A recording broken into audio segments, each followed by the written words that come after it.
早晨，日本第二季經濟表現超過市場預期。按季計算，國內生產總值冇增長，市場就預期增長0.2%。以年率計，就連續第二個季度錄得增長，增幅0.2%，遠低過預期嘅0.7%。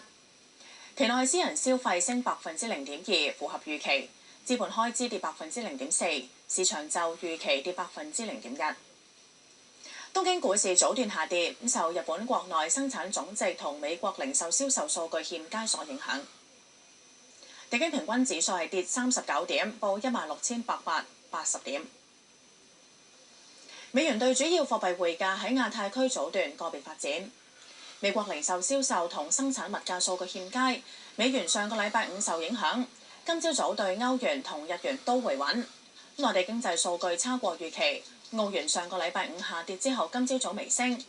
英國今個禮拜公布多項經濟數據之前，英鎊偏軟。澳洲儲備銀行同美國聯邦儲備局今個禮拜都會發表貨幣政策會議記錄，市場正係注視。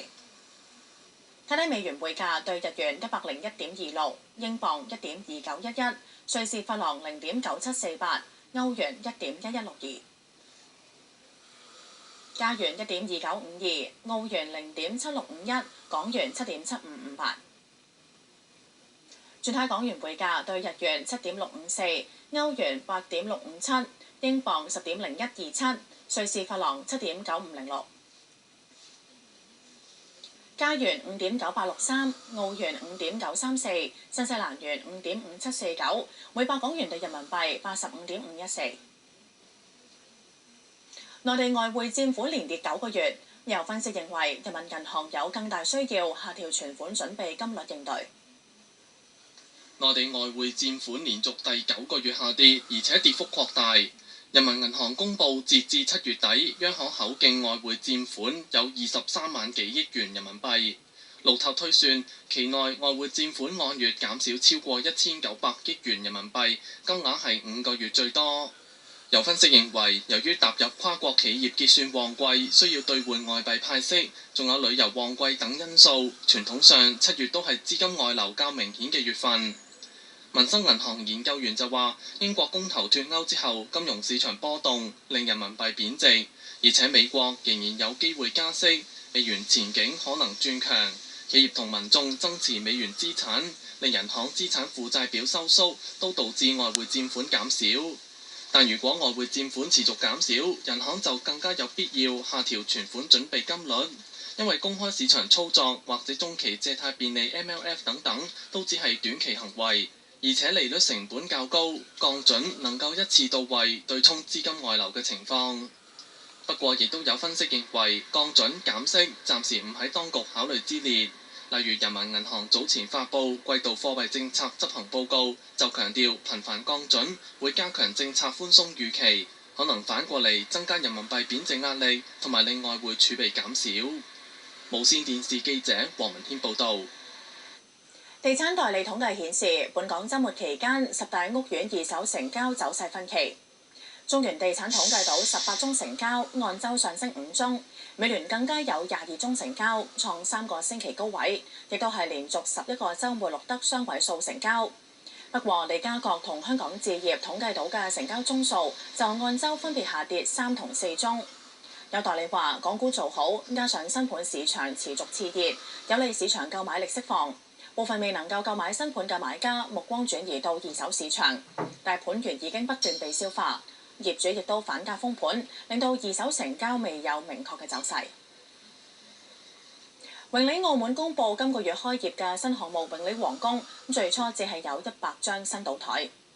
永利澳門接獲澳門博彩監察協調局嘅通知，批准永利皇宮下個禮拜1開業，當日開始可以經營100張新賭台，出年開始增加25張，後年再增加25張，一共有150張新賭台。至於角子機就獲准經營1145部。另外，公司亦都獲准將現有澳門項目嘅250張賭台轉移到永利皇宮，令到永利皇宮開業嘅時候一共有350張賭台。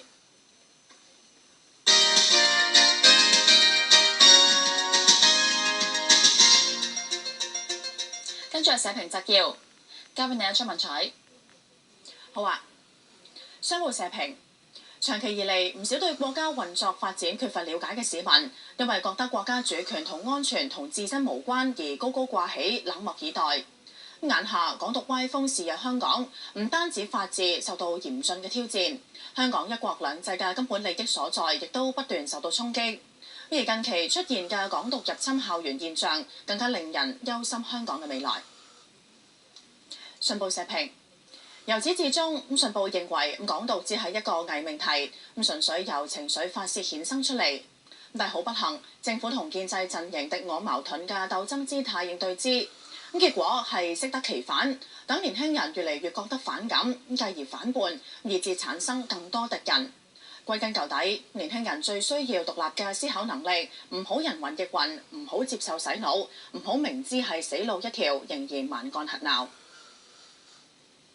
《東方日報》社論：佔領搞手同幕後黑手依然逍遙法外之際，警方被指濫用暴力，胡告濫告，導致律政司需要向一個喺佔領期間被捕嘅市民作出賠償。